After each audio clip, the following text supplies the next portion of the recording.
நம்ம வந்து பாத்தீங்கன்னா ஒரு சேலஞ்ச் வீடியோ தாங்க பண்ண போறோம். என்ன சேலஞ்சுன்னு கேட்டீங்கன்னா பானிபூரி ஈட்டிங் சேலஞ்ச். என் பிளேட்ல 16 பானிபூரி இருக்கு, அவன் பிளேட்லயும் 16 பானிபூரி இருக்கு. 1 மினிட்ல யார் அதிகமா சாப்பிடுறாங்கன்னு சொல்லிட்டு பார்க்க போறோம். என்கிட்ட ஸ்டாப் வாட்ச் இல்ல, அதனால வால் கிளாக் தான் ஸ்டாப் வாட்சா யூஸ் பண்ண போறோம். பெரிய முள்ளு எப்ப 12 கிட்ட வருதோ அப்பதான் கேம் வந்து ஸ்டார்ட் ஆகும். நானும் எங்க அண்ணாவும் 12 கிட்ட எப்படா பெரிய முள்ளு வரும்னு சொல்லிட்டு காத்துட்டு இருந்தோம். ஒரு வழியா 12 டச் ஆன உடனே பட்டு பானிபூரியை உள்ள தள்ள ஆரம்பிச்சிட்டோம்.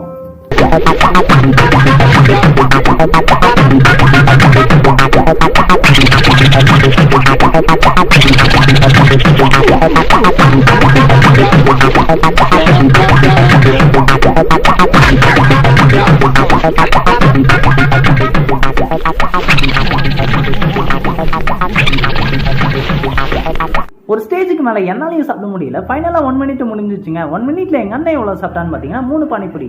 ஆனா நான் எவ்வளவு சாப்பிட்டேன்னு பாத்தீங்கன்னா டோட்டலா 6 பானிபூரி. சோ இந்த சேலஞ்சோட வின்னர் நான் தான். வீடியோ பிடிச்சிருந்தா லைக் பண்ணுங்க, மறக்காம நம்ம சேனலையும் சப்ஸ்கிரைப் பண்ணுங்க.